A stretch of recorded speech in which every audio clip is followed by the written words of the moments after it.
Assalamualaikum warahmatullahi wabarakatuh. Selamat datang kembali teman-teman semuanya. Pada kesempatan kali ini saya akan membahas topik dari mata kuliah Keuangan Internasional yang berjudul International Corporate Governance and Control. Jadi ini sebenarnya lagi-lagi lebih kepada tata kelola perusahaan ya. Jadi akan sangat berbeda jika perusahaan tersebut memiliki anak perusahaan di luar negeri. Jadi akan berbeda tata kelolanya antara perusahaan domestik dengan perusahaan multinasional, karena memang dari segi, kalau kita kemarin bahas kan ada exchange rate lah, ada pengaruh exchange rate, ada pengaruh dari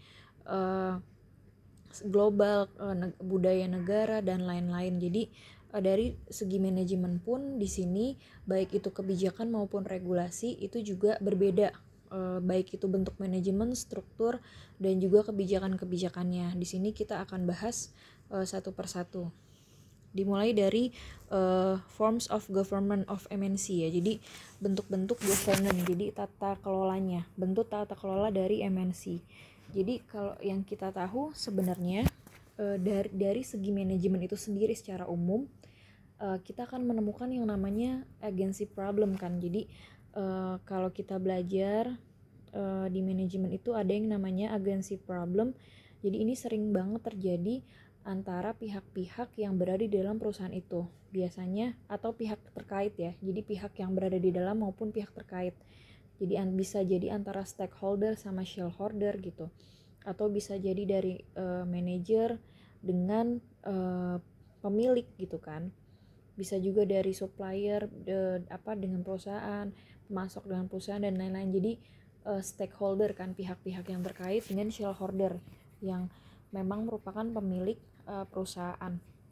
Nah ini kadang yang paling umum biasa terjadi adalah ketika kita menentukan sebenarnya perusahaan ini mau dibawa kemana sih, goalnya gitu. Walaupun memang secara umum value-nya adalah untuk meningkatkan kesejahteraan pemegang saham, pemilik perusahaan, tapi di situ orang yang melakukan aktivitas atau yang bekerja untuk perusahaan itu adalah seperti manajer, pegawai dan sebagainya. Mereka juga punya goal di situ. Walaupun memang ingin perusahaan itu bagus, karena kan nanti kalau dari segi manajer mereka kan dapat insentif yang besar gitu. Dan juga kalau dari segi pemilik, mereka kesejahteraannya jadi semakin meningkat, value-nya semakin meningkat, otomatis mereka menjadi tambah kaya kan, karena kan mensejahterakan, berarti kan mengkayakan si pemilik perusahaan gitu. Nah di sini dari segi tata kelola itu akan dibahas ya, bagaimana peran dari seorang manajer, yaitu orang yang terjun langsung yang ada di perusahaan, yang melaksanakan aktivitas perusahaan, dan bagaimana peran si pemilik perusahaan gitu ya, jadi investor gitu. Nah untuk yang pertama di sini kita lihat bentuk dari governance-nya. Jadi di sini ada 3 macam bentuk dari governance-nya. Yang pertama, governance by board member. Jadi tata kelola oleh board member ya. Jadi kalau istilahnya di sini kayak inilah BOD, Board of Director. Jadi orang-orang yang memang tugasnya itu untuk mengawasi mengontrol jalannya aktivitas perusahaan.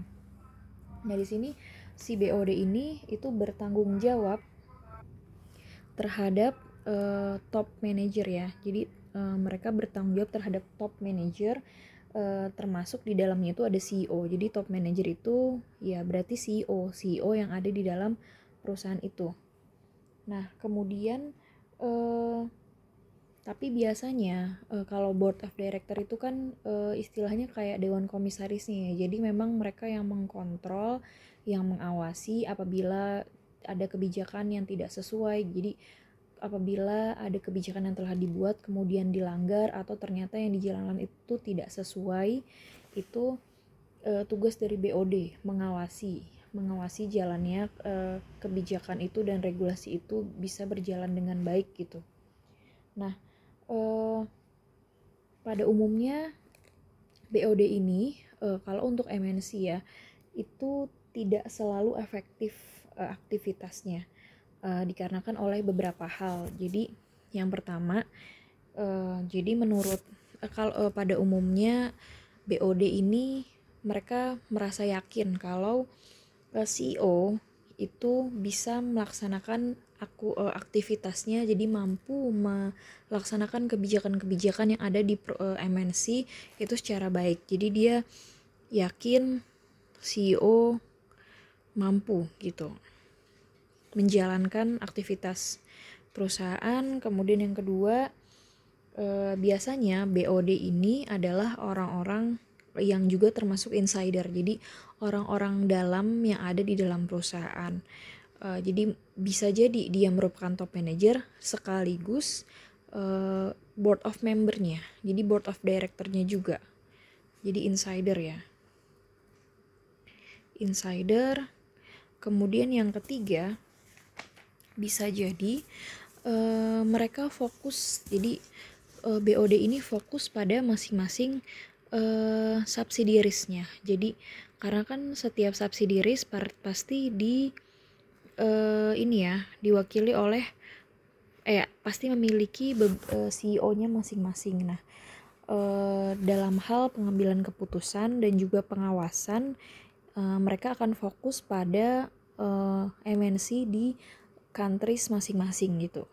Jadi di subsidiarisnya masing-masing, dan mereka tidak tidak memegang atau tidak mengawasi keseluruhan dari MNC. Jadi misalkan MNC-nya itu sudah tersebar ke seluruh dunia, mereka tidak terlalu dia hanya berfokus pada memang MNC di masing-masing countries gitu.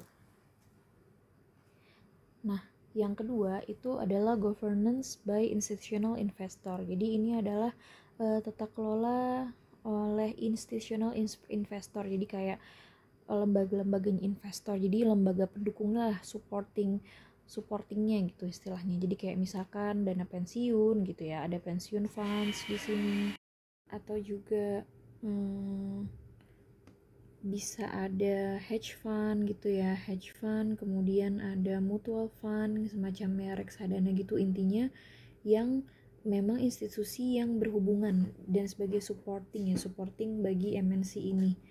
Nah, governance by institutional investor ini bisa ditunjukkan dengan mereka itu berkomunikasi ya. Jadi para institutional investor ini kayak tadi pensiun fund, hedge fund, dan mutual funds ini biasanya berkomunikasi dengan board of director. Jadi dia berkomunikasi sama dewan komisaris, pokoknya board of members, jika memang ada kebijakan-kebijakan yang tidak sesuai, jadi dan tidak menguntungkan lah buat mereka. Jadi biasanya misalnya ada regulasi atau kebijakan yang tidak dilaksanakan gitu kan. Nah, mereka tidak secara langsung seperti board of member ini langsung negur CEO-nya gitu. Tapi mereka berkomunikasi dengan board of membernya, board of director ini apabila terjadi hal seperti itu. Jadi power dari institutional investor ini tidak sekuat dari board member. Jadi terbatas gitu kan. Tapi di sini bisa ditunjukkan dengan misalkan mereka punya saham atau punya kepemilikan, jadi naruh modal uang mereka nih, uang para institusi ini di perusahaan MNC gitu. Kalau ternyata selama aktivitasnya MNC ini tidak sesuai dengan apa yang mereka buat regulasinya, kebijakannya, dan tidak menguntungkan mereka gitu kan. Nah, bisa aja di sini mereka menjual share-nya, menjual saham dari MNC ini gitu. Karena mereka tidak bisa langsung menegur karena bukan board of member. Jadi mereka actionnya adalah tadi menjual share-nya gitu kalau ternyata tidak sesuai. Atau mungkin ada memang institusi yang lebih memilih mereka berinvestasi secara long time gitu ya. Jadi mereka ngasih funds ke MNC ini secara long time sampai memang bisa diambil ketika perusahaan ini sudah berprospek, memang sudah value perusahaan itu sudah tinggi gitu kan, baru bisa diambil. Kayak misalkan kayak pensiun fund itu kan, daripada mereka bukan trading ya, tapi untuk investasi, jadi beda dengan trading. Nah, itu contohnya seperti itu. Jadi action mereka terhadap governance itu adalah mereka ya hanya menjual. Ya kalau tidak sesuai mereka mengkomunikasi dengan board of member, dan juga aksinya bisa ditunjukkan dengan menjual saham atau ya tidak berinvestasi lagi di MNC itu gitu. Nah, yang selanjutnya itu adalah governance by shareholder activity. Jadi ini lebih kepada para pemegang saham yang sifatnya itu dominan. Jadi disebutnya ada istilah blockholders. Jadi ini adalah pemegang saham dominan. Biasanya itu minimal 5% kepemilikan. Itu 5% kan udah gede banget ya. Kalau satu shareholder, satu kepemilikan saham yang dimiliki satu investor itu porsinya 5% itu udah termasuk besar, dan mereka itu punya hak untuk mempengaruhi manajemen. Jadi misalkan ketika RUPS, ketika ada kebijakan yang mau dibuat, mereka juga bisa merubah kebijakan tersebut, bisa turut andil membuat keputusan terhadap kebijakan tersebut gitu. Itu governance-nya dari blockholders. Jadi ini lebih kepada shareholder aktivis ya. Jadi aktivis dari shareholder yang bisa mempengaruhi keputusan si MNC. Jadi kalau misalkan ternyata ada kebijakan atau regulasi yang tidak dijalankan oleh MNC gitu ya, baik dari manajer ya. Jadi kan dari orang-orang yang menjalankan perusahaan tersebut, mereka juga bisa mengkontak POD gitu, dan menyuarakan suara mereka. Jadi suara mereka tuh bisa didengar, bisa punya hak untuk bersuara kalau ternyata memang tidak sesuai kebijakannya, seperti itu.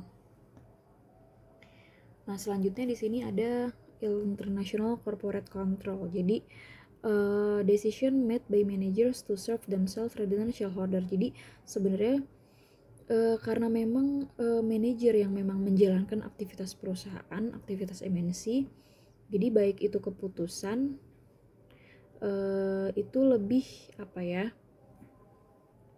banyak dibuat oleh manajer ketimbang oleh shareholder gitu. Nah, di sini untuk baik untuk ini ya, kalau MNC itu lebih kepada ekspansi. Nah, ekspansi perusahaan MNC itu kan kalau kita bahas di DFI itu kan dengan DFI ya. Ekspansi biasa dengan DFI. Nah, bentuk-bentuk DFI itu macam-macam. Bisa memang kayak kemarin kita bahas dia joint venture, kemudian atau bikin cabang perusahaan, atau dia mengakuisisi gitu. Kemudian bisa juga dia patungan sama perusahaan lokal supaya kan untuk transfer teknologi, lihat usaha atau proses produksinya gitu. Atau juga bisa buka cabang gitu kan, buka subsidiaries di sana gitu. Nah, biasanya banyak dari perusahaan MNC ini juga melakukan acquisition. Jadi melakukan akuisisi. Akuisisi itu take over ya. Jadi perusahaan MNC mengambil alih perusahaan lokal. Jadi misalkan MNC mau ekspansi ke Malaysia gitu. Nah, dia tidak membuka cabang tapi dia mengakuisisi perusahaan yang sudah berdiri di Malaysia gitu kan untuk diambil alih. Jadi porsi kepemilikan diambil oleh si perusahaan MNC ini. Jadi dia tidak bikin perusahaan baru di sana tapi mengambil alih perusahaan gitu, mengambil alih perusahaan lokal. Nah, sebenarnya pada dasarnya banyak sih negara itu mengizinkan perusahaan lokal itu diakuisisi sama perusahaan MNC gitu yang punya di negara-negara lain gitu. Jadi boleh dia mengakuisisi perusahaan lokal gitu. Nah, otomatis kalau misalkan mereka sudah mengakuisisi perusahaan lokal gitu kan, pastinya akan ada percampuran baik dari segi budaya manajemennya, kemudian kebijakan-kebijakannya, seperti itu. Jadi memang kalau sudah ranahnya MNC jadi perusahaan multinasional, itu pasti pasar internasional sudah juga ikut memegang kontrol, ikut mengawasi jalannya perdagangan. Jadi ini hal-hal yang harus perlu diperhatikan oleh perusahaan MNC adalah yang pertama, jika ingin melakukan akuisisi untuk membuat suatu subsidiaries baru gitu ya, subsidiaries di negara lain, mereka harus terutama untuk manajer MNC-nya, mereka harus menyadari bahwa jika mereka membuka perusahaan baru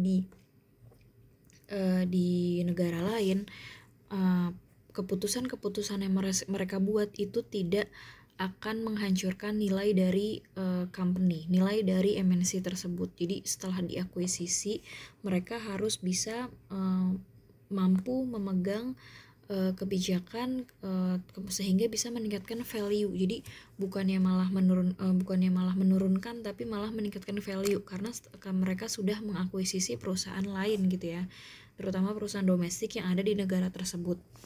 Yang kedua, pasti mereka melakukan buka cabang baru gitu ya, buka subsidiaries baru atau dengan akuisisi, itu pasti punya goal, punya tujuan yang akan mereka capai. Nah, di sini ya tentunya untuk ekspansi ya, dan kembali lagi tujuannya untuk memakmurkan pemegang saham gitu kan, atau pemilik perusahaan. Nah, mereka harus bisa mencapai goalsnya itu. Jadi harus mencapai sebenarnya tujuan mereka melakukan pembukaan subsidiaries atau melakukan akuisisi terhadap perusahaan domestik itu goalnya apa, seperti itu. Nah, selanjutnya di sini juga ada barriers to international control. Satu lagi. Jadi sebenarnya kalau kita bandingkan antara akuisisi atau buka cabang, jadi buka subsidiaries baru dengan modal yang sama, jadi bikin pabrik sendiri, tidak bermitra gitu ya, tidak melakukan akuisisi perusahaan domestik, itu sebenarnya tidak terlalu lebih lama lah balik modalnya gitu. Nah, sebenarnya mungkin akan lebih better gitu ya, akan lebih baik mereka mengakuisisi perusahaan domestik kalau memang ingin cepat mendapatkan balik modalnya gitu ya, istilahnya lah balik modalnya lah. Mereka selain itu juga bisa transfer teknologi, transfer produksi dan segala macam dengan perusahaan domestik tersebut. Kan kita bisa misalkan kita pengen buka perusahaan tersebut, buka perusahaan MNC di satu negara yang memang teknologi sudah canggih. Nah, lebih baik kalau misalnya kita bisa mengakuisisi perusahaan tersebut, kita akuisisi gitu, kita ambil alih daripada harus buka cabang baru, terus serap teknologi baru dan sebagainya, memikirkan teknologi sendiri gitu. Nah, akan lebih baik ada transfer teknologi di sana. Jadi ini juga dua-duanya itu bentuk dari DFI ya, dua-duanya bentuk dari Direct Foreign Investment. Tapi yang pasti memang akan lebih better daripada harus buka cabang yang baru gitu ya. Karena kan mengingat membuka perusahaan baru sendiri itu punya modal yang lebih besar gitu, outlay-nya gitu ya, outlay-nya itu pasti akan lebih besar, dan dia akan, kalau misalkan kita hanya akuisisi, pasti akan lebih cepat dapat laba karena kita bermitra dengan perusahaan domestik di negara itu. Nah, kemudian juga kita tidak tidak susah mempelajari langsung budayanya seperti apa gitu, karena kita sudah bermitra dengan mereka, otomatis kita sudah bisa menyerap secara pelan-pelan lah budaya mereka, style mereka seperti apa, kita sudah mempelajari dengan bermitra dengan perusahaan domestik. Nah, selanjutnya ini adalah barriers. Jadi ada barrier, ada penghalang juga, ada tantangan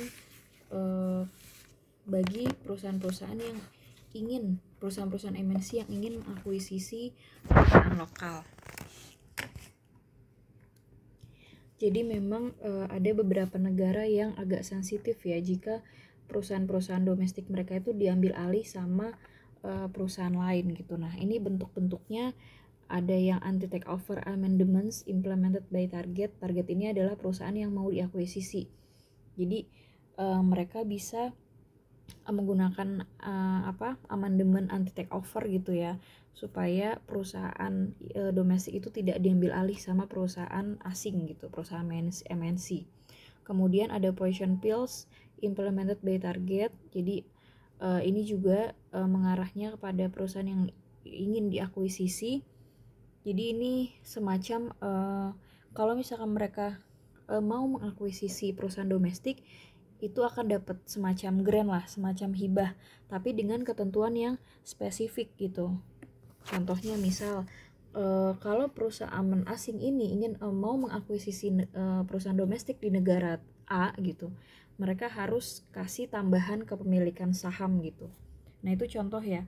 Nah di sini mereka mensyaratkan tambahan sahamnya itu dengan syarat yang tinggi, syarat yang sulit gitu. Nah di sini makanya disebutnya poison pills gitu.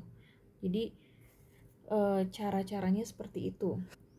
Jadi mereka berusaha supaya perusahaan asing ini membayar secara mahal, misalkan nilai pasarnya untuk mengakuisisi harga $100 gitu. Tapi mereka menginginkan perusahaan tersebut diakuisisi senilai $150 gitu dengan syarat-syarat tertentu. Nah, ini bentuk dari poison pills ya yang akan mereka implementasikan kalau ada perusahaan domestik yang mau diakuisisi. Kemudian selanjutnya ada host government barriers. Jadi ini lebih kepada peran pemerintah gitu. Jadi perusahaan-perusahaan asing atau perusahaan MNC yang mau mengakuisisi atau mengambil alih perusahaan lokal itu dibatasi gitu ya. Dibatasi dengan ketentuan tertentu. Jadi pemerintahnya itu ikut andil lah, ikut mengkontrol. Jadi misalkan diakuisisi boleh gitu, tapi dengan ada batasan, ada restrictionnya gitu. Misalkan kayak kalau misalkan mau mengakuisisi yang pastinya yang menguntungkan pemerintahnya ya. Jadi misalkan contohnya jika ingin mengakuisisi perusahaan domestik di negara A, mereka harus tetap mempertahankan pegawai lokalnya. Jadi pegawai yang ada di perusahaan domestik itu gak boleh sama sekali dipecat atau dikurangi gitu. Nah itu bentuk dari ini ya, ikut campurnya sih pemerintah di negara tersebut. Nah itu karena adanya batasan tadi kan. Jadi ada dari kebijakan dari pemerintah di negara itu. Nah, selanjutnya ini adalah model valuing of origin target.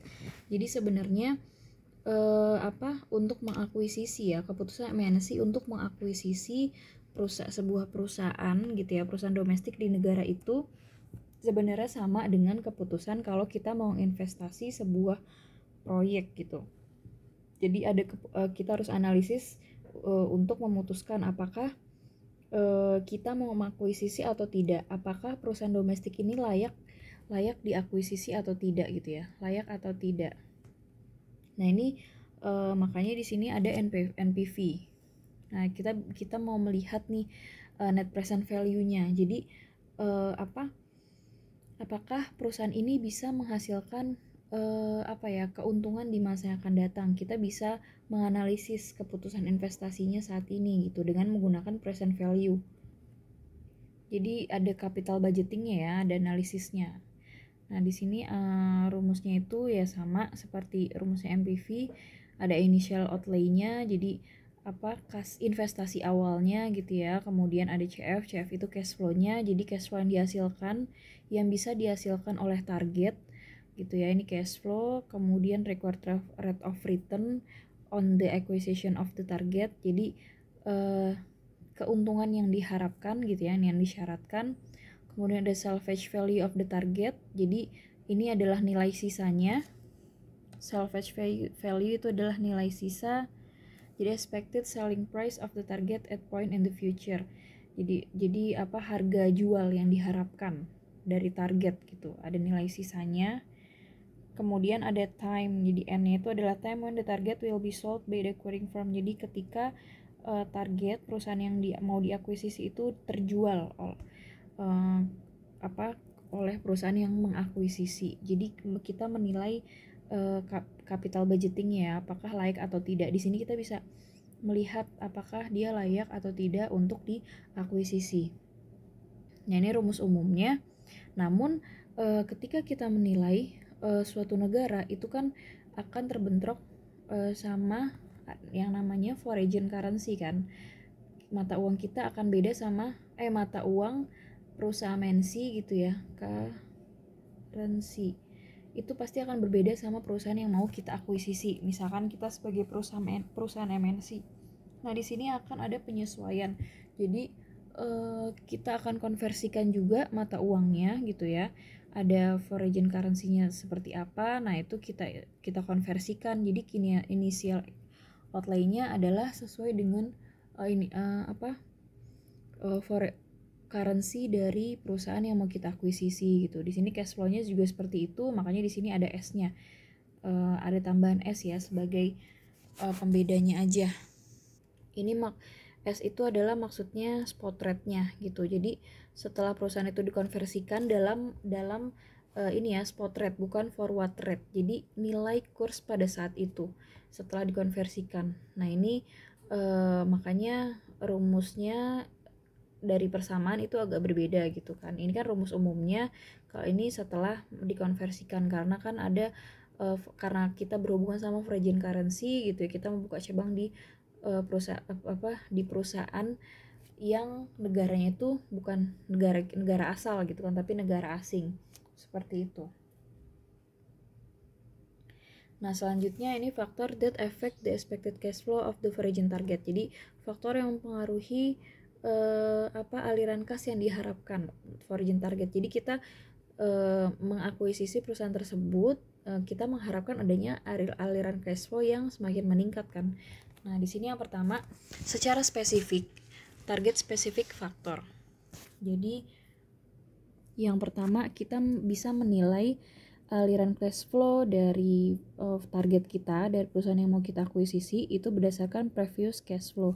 Jadi kita bisa lihat history cash flow-nya dari perusahaan yang mau kita akuisisi. Itu bisa menjadi penilaian ya untuk meramalkan apakah cash flow di masa yang akan datang, jadi setelah diakuisisi itu bisa meningkat apa enggak. Walaupun memang ini bukan menjadi indikator utama gitu.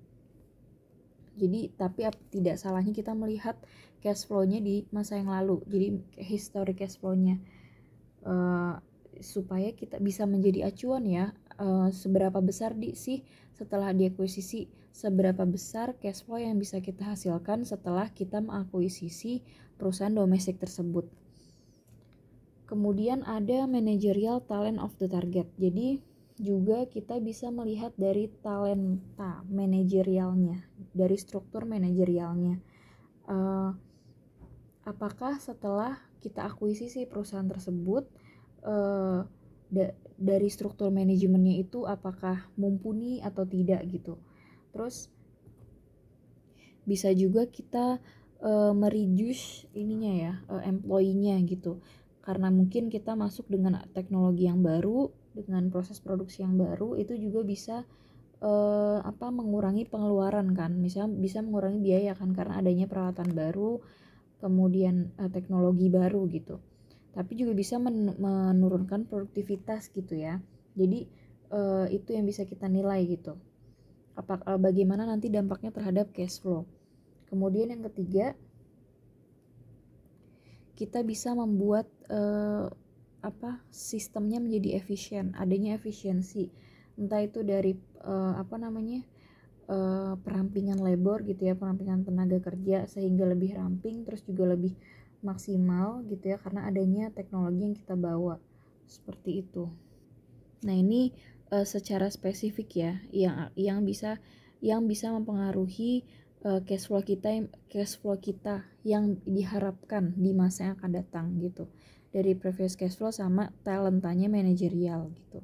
Kemudian ada country specific factor. Ini lebih kepada mengarah pada faktor negara ya. Jadi yang pertama target local economic condition. Jadi apakah permintaan akan produk yang akan kita bawa, yang akan kita produksi di sana itu besar atau tidak. Jadi kita strong, demand-nya itu strong apa enggak gitu ya. Kan kalau misalkan memang demand-nya itu strong, permintaan akan produk itu strong, itu bisa meningkatkan CF kan. Jadi cash flow-nya bisa naik gitu.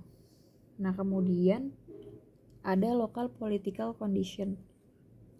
Jadi bagaimana kondisi politik di negara tersebut, negara yang mau kita akuisisi perusahaan domestiknya gitu.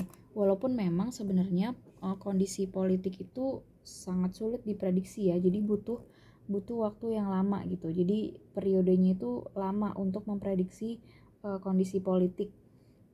Apalagi kalau negaranya itu negara berkembang ya, di mana kondisi politiknya itu masih agak naik turun lah, belum stabil gitu. Nah di sini MNC itu harus bisa make sure ya, harus bisa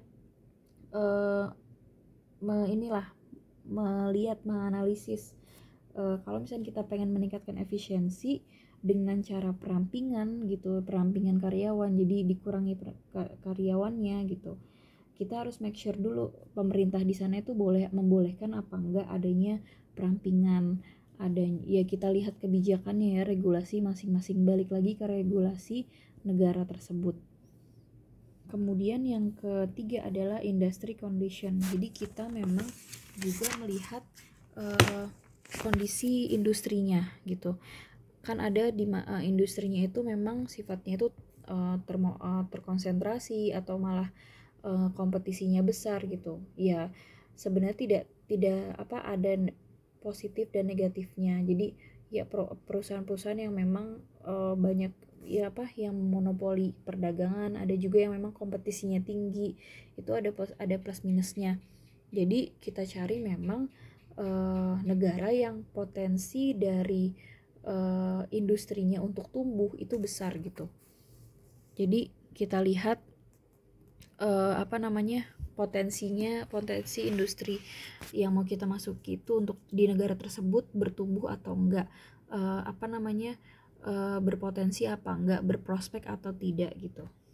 Kemudian juga melihat dari currency condition, dari kursnya ya. Jadi kondisi valutanya, kondisi valuta asingnya, kondisi mata uang di negara itu ya. Jadi apakah sering terdepresiasi, tapi yang lebih bagusnya sebenarnya membeli atau mengakuisisi suatu perusahaan domestik itu pada saat currency-nya itu weak ya, currency-nya itu lemah gitu ya. Pada saat currency-nya lemah, tetapi kedepannya itu bisa menguat gitu. Jadi kan kalau kita beli ketika currency-nya itu weak, ya pasti akan lebih murah harganya gitu kan, initial outlay-nya atau investasi awalnya gitu. Tapi kita berusaha atau kita bisa memforecast currency setelah kita mengakuisisi, diharapkan currency di negara tersebut itu menguat gitu. Nah ini kan bisa mempengaruhi cash flow dari perusahaan gitu, kalau ternyata memang setelah kita akuisisi currency menguat. Jadi kita bisa analisis currency conditionnya gitu. Kemudian juga ada dari local stock market condition, kita lihat kondisi pasar sahamnya, apakah pasar sahamnya aktif, perdagangan aktif atau tidak gitu ya. Apalagi memang yang sifatnya itu di negara-negara berkembang, pasarnya itu masih banyak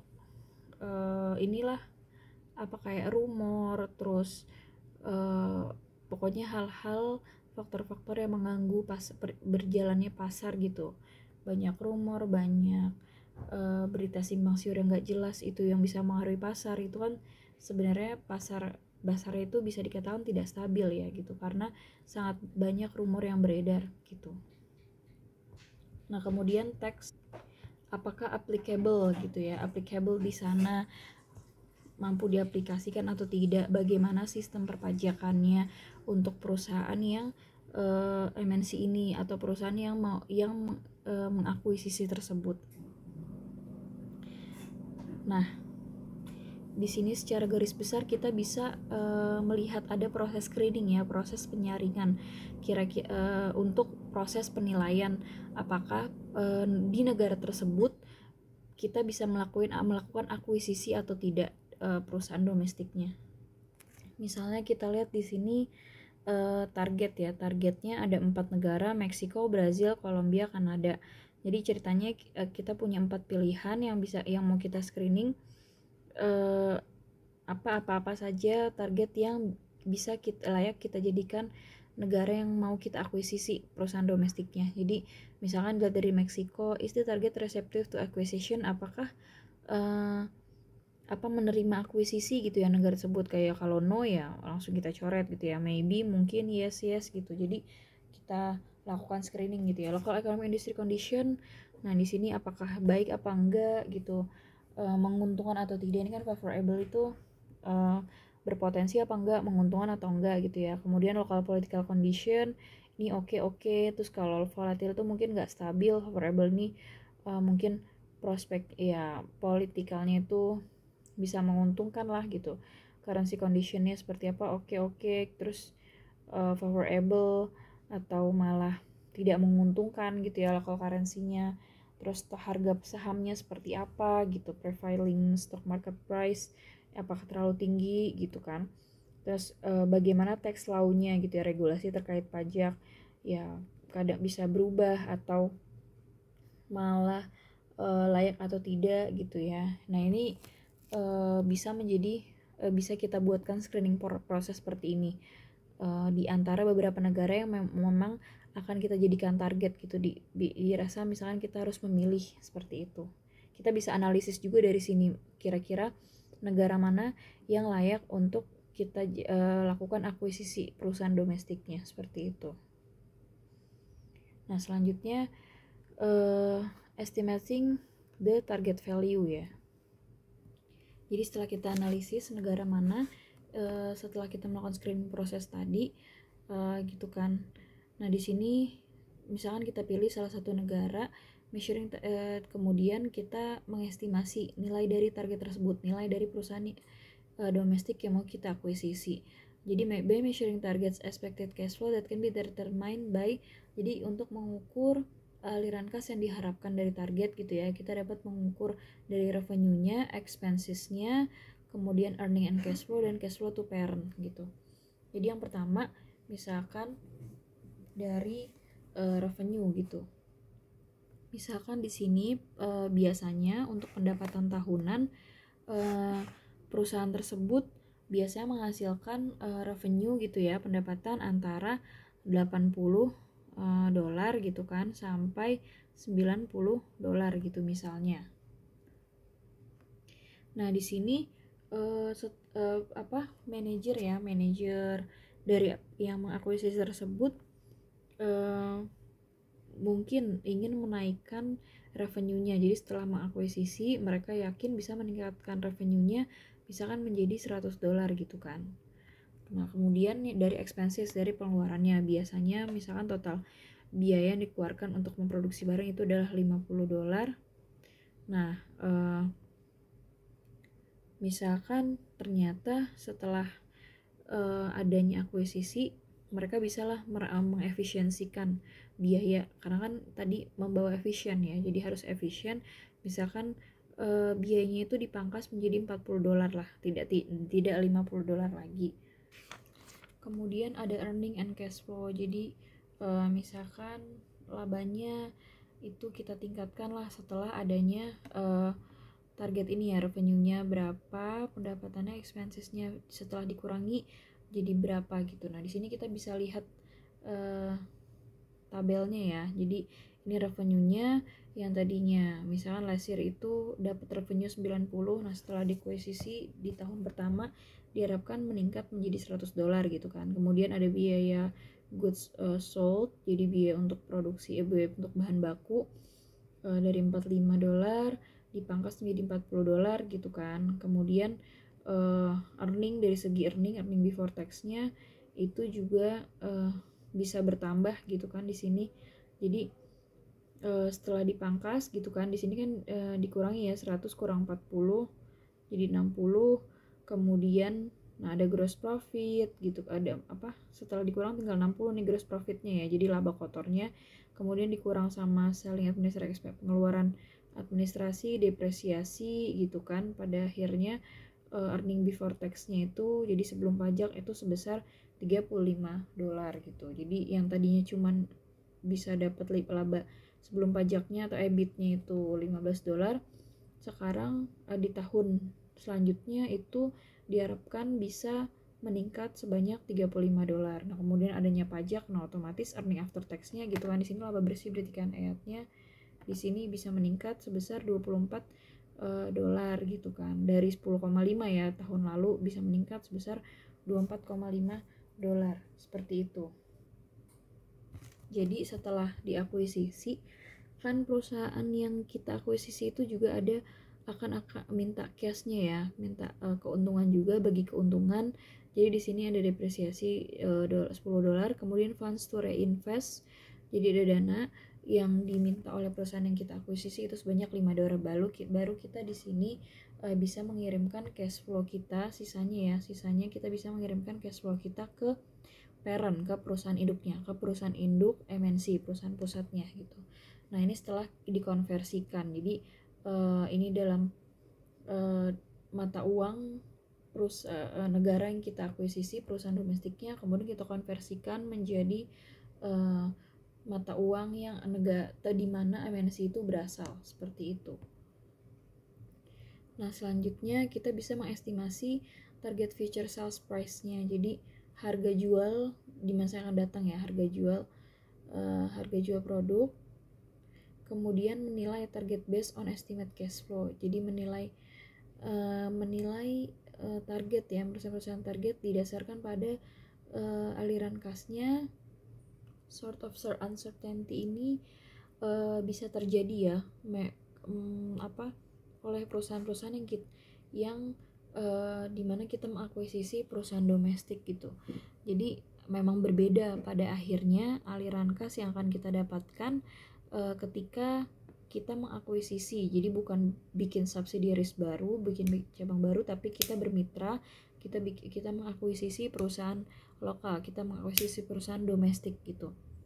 Jadi kalau misalkan kita ini kan di sini kita hanya mengestimasi ya keseluruhan ini. Jadi dari tabel ini kita hanya bisa mengestimasi, tapi kita tidak tahu. Jadi kita tidak tahu apa yang kita estimasikan itu sesuai atau tidak. Bisa jadi karena ada ketidakpastian ekonomi gitu kan, misalnya ketidakpastian ekonomi itu bisa merubah peramalan kita tentang aliran kas di masa yang akan datang. Jadi bisa jadi misalkan biayanya itu bukan 40 menjadi $40 gitu. Jadi bukan meningkat, biayanya itu tidak menjadi menurun, ternyata malah naik gitu kan. Terus nah ini pada akhirnya kan akan berdampak pada seberapa besar cash flow yang akan kita kirimkan ke parent gitu ya. Cash flow akan kita kirimkan ke parent karena tadi biayanya ternyata bisa jadi membengkak atau bisa jadi meningkat gitu.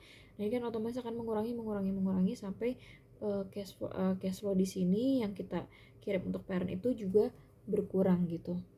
Nah, bisa juga di sini dalam hal selling and administrative expense, ada pengeluaran dari administratif itu juga bisa tinggi gitu kan. Kemudian pemberlakuan pajaknya seperti apa? Karena kan pajak itu memang regulasi yang paling cepat berubah-ubah ya, tergantung sama kondisi perekonomian gitu.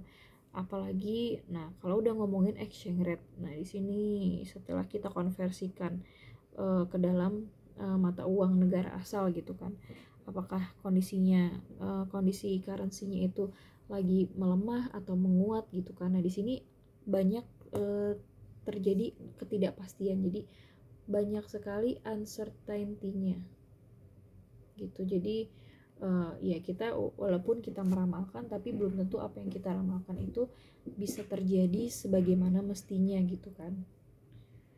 Oke. Nah selanjutnya, ini ada penilaian yang akan berubah sewaktu-waktu gitu ya, change in valuation over time. Itu disebabkan karena lagi-lagi impact of stock market condition gitu ya. Jadi ada kondisi pasar yang memang bisa berdampak, kondisi pasar yang berubah itu bisa berdampak pada penilaian dari perusahaan target gitu kan. Misalkan harga sahamnya tidak stabil, tiba-tiba terjadi penurunan gitu kan. Nah selanjutnya impact of stock market condition on the value private firms. Nah ini juga bisa mempengaruhi ya, private firms bisa stock market condition itu bisa mempengaruhi nilai dari private firms. Jadi meskipun yang kita akuisisi adalah perusahaan private gitu, itu bisa mempengaruhi harga pasar. Jadi saling berhubungan gitu ya, karena rasio-rasionya juga kita juga benchmarknya juga dari market condition lagi-lagi gitu. Kemudian ada impact of exchange rate, itu juga bisa mempengaruhi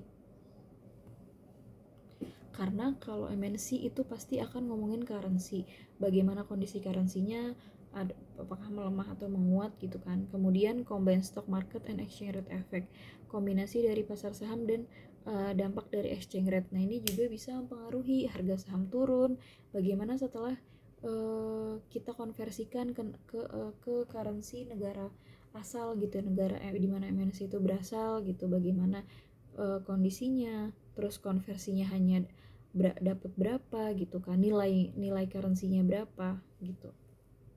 Bisa jadi pada saat itu kita akan mengirim cash flow gitu ya, cash flow tinggi ke parent gitu ya, ketika memang rate-nya itu sedang baik, perusahaan negara currency-nya sedang menguat gitu. Bisa juga kita bisa mengirimkan cash flow-nya itu yang rendah, nilainya rendah ketika memang currency-nya itu sedang melemah gitu. Nah, kemudian ada juga market anticipating. Jadi ada antisipasi dari pasar, dampak dari antisipasi pasar terhadap perusahaan target gitu kan. Nah, di sini kan investornya dari berbagai macam dengan perilaku yang bermacam-macam, pasti ada antisipasi dalam hal kepanikan lah, kemudian banyak rumor yang beredar. Nah, ini juga bisa mempengaruhi perubahan dari penilaian perusahaan target ya gitu, perusahaan yang mau kita akuisisi. Kemudian selanjutnya key determinant of target valuation. Jadi faktor-faktor yang menentukan penilaian dari target ya. Yang pertama ada estimate cash flow of the foreign target. Jadi kita bisa mengestimasi aliran kas dari perusahaan target gitu kan. Jadi kita kembali lagi nih ke goalnya MNC. Sebenarnya tujuannya dari MNC ini mau mengakuisisi itu seperti apa, goalnya seperti apa. Nah, jadi bisa juga misalkan gini, sebenarnya contoh ada MNC di Asia gitu kan, MNC di Asia, dia itu mau buka pabrik di Asia lain gitu. Nah, jadi dia MNC dari Asia, kemudian dia mau buka subsidiaries gitu ya, atau mau mengakuisisi perusahaan yang juga posisinya itu ada di Asia gitu. Jadi dia mau mengakuisisi pabrik yang ada di Asia juga. Nah, tujuannya apa? Padahal Asia sama Asia gitu kan. Nah, ternyata tujuannya itu untuk meningkatkan pangsa pasar. Jadi, untuk perluasan pangsa pasar. Jadi, untuk perluasan perusahaannya, untuk ekspansi perusahaannya. Jadi, goalnya adalah meningkatkan pangsa pasar supaya produksinya itu semakin meningkat, permintaan akan produksi semakin meningkat. Nah, itu bisa meningkatkan aliran kas ya. Kita bisa estimasi itu aliran kasnya dengan tujuan kalau goalnya memang untuk meningkatkan pangsa pasar gitu kan. Kemudian ada goal lain, misalkan MNC-nya itu berasal dari US gitu ya, berasal dari Amerika Serikat, dia mau buka pabrik atau mau mengakuisisi pabrik di Asia gitu. Nah, ini kan sebenarnya bisa jadi lebih kepada dia mau meningkatkan efisiensi. Jadi dengan membuka atau bermitra di Asia gitu kan, mengakuisisi perusahaan domestik yang wilayahnya di Asia, ini bisa menghemat cost gitu kan, adanya efisiensi di sini seperti itu. Nah, selanjutnya exchange rate effect on funds remit. Jadi dampak dari nilai tukar terhadap pengiriman dana ya. Jadi ini ngomongin pengiriman dana ke parent. Jadi ini lagi-lagi tergantung sama perusahaan tersebut gitu, perusahaan yang telah diakuisisi tersebut, perusahaan yang telah diakuisisi gitu ya. Jadi berdasarkan dari target valuation, penilaian targetnya itu misalkan ternyata setelah mereka menghasilkan laba gitu kan, setelah perusahaan yang diakuisisi gitu ya, membentuk suatu perusahaan gabung sama MNC, dia menghasilkan suatu laba gitu. Nah, di sini tergantung dari kebijakannya, apakah semua labanya itu akan dikirim ke parentnya. Jadi akan dikirim ke parent MNC. Kalau ternyata memang dikirim ke parent MNC, ini nilai target tersebut tergantung dari nilai tukar yang diharapkan. Jadi dari kurs lokal ketika laba tersebut dikirim ke parent, karena kan ketika dikirim ke parent ini ada konversi mata uangnya. Nah, itu di situ kita harus tentukan nilai target gitu. Nah, ada target valuation di sini. Karena di sini kita konversikan karena kita mau remit earning gitu, mau mengirim remit earning ya, karena kita mau ngirim labanya ke perusahaan parent gitu, atau ternyata labanya itu ditahan, jadi nggak dikirim ke parents tapi ditahan untuk kegiatan operasional selanjutnya, operational future gitu ya, operational future. Nah, ini kalau labanya itu ditahan untuk kegiatan operasional selanjutnya, itu target valuation-nya atau penilaian target tersebut tergantung pada strategi dari perusahaan yang diakuisisi itu. Jadi tergantung dari kebijakan perusahaan itu ya gitu. Karena tadi kan ini digunakan untuk laba ditahan, bukan untuk dikirim ke parent gitu. Jadi tergantung sama growth dari perusahaan gitu ya, firm growth.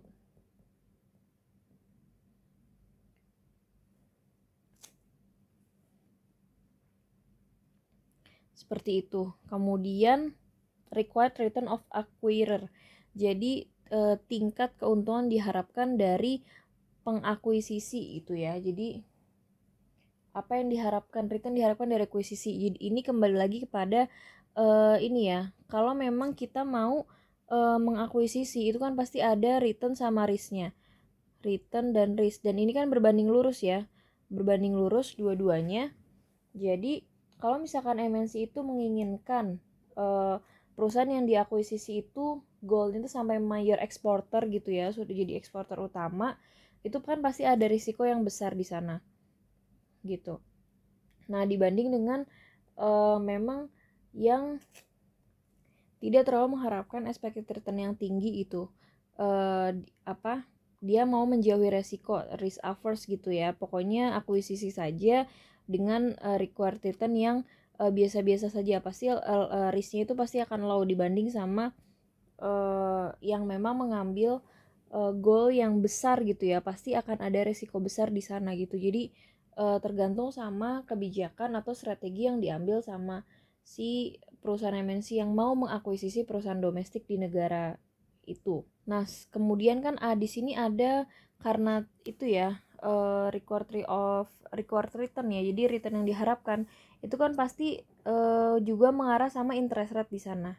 Jadi kita juga ngelihat untuk menilai target valuation ya, kita melihat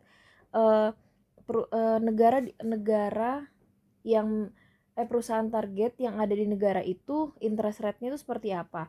Kalau ternyata terbilang high gitu kan, nanti kebijakannya seperti apa. Kalau ternyata interest rate-nya itu low gitu ya, negara-negara yang low interest rate gitu kan, itu bagaimana juga kebijakannya dan bagaimana record of return-nya gitu. Jadi tingkat keuntungan yang diharapkannya seberapa besar gitu ketika interest rate-nya low atau interest rate-nya itu high gitu ya.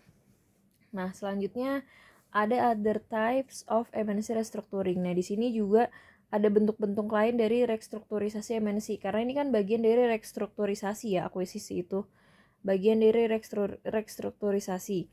Jadi yang pertama itu adalah international partial acquisition. Jadi ini posisinya adalah perusahaan MNC itu membeli hanya sebagian saham perusahaan domestik tempat dia mengakuisisi gitu. Jadi ya tujuannya kan dia tidak begitu banyak mengeluarkan initial outlay yang besar ya. Jadi tidak banyak menginvestasikan dananya begitu besar karena dia hanya membeli sebagian atau dia hanya mengakuisisi sebagian saja gitu dari perusahaan asing gitu, dari perusahaan tempat dia mau mengakuisisi.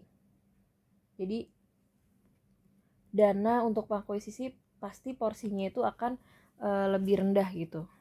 Nah, selanjutnya ada international acquisition of privatized business. Nah, ini lebih mengarah pada privatisasi ya, privatisasi bisnis. Kalau kalian pernah tahu, jadi ini adalah perusahaan-perusahaan pemerintah gitu ya, kayak semacam inilah government own business gitu ya. Jadi perusahaan yang dimiliki oleh pemerintah, BUMN gitu contohnya, itu diprivatisasi. Jadi boleh dibeli sama perusahaan MNC gitu ya, boleh diambil alih sama perusahaan MNC. Jadi setelah adanya privatisasi ini MNC itu bisa taking control, bisa jadi mengontrol lah, bisa mengawasi perusahaan itu. Karena pemerintah sudah menjualkan perusahaan itu kepada MNC.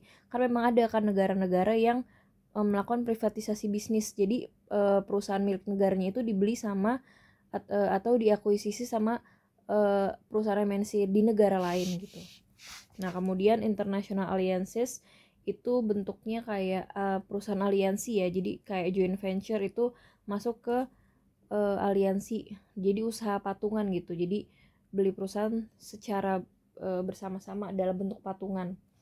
Kemudian yang selanjutnya ada international divestitures. Nah, ini bukan menggabung tapi dia melepaskan perusahaan. Contohnya misal MNC ini sudah berdiri di US gitu. Misalnya MNC dari US dia dia punya atau pernah mengakuisisi perusahaan di misalkan di Asia gitu. Nah, mungkin kondisi perekonomian di Asia itu sedang jelek, daripada kena imbasnya kan US ini akhirnya dia melepaskan subsidiarisnya, melepaskan perusahaan tersebut, daripada perekonomian itu juga berpengaruh gitu kan. Contohnya kayak yaitu berarti kan dia melepaskan sebagian atau keseluruhan dari anak perusahaannya kan, subsidiarisnya kan gitu. Itu divestitures ya.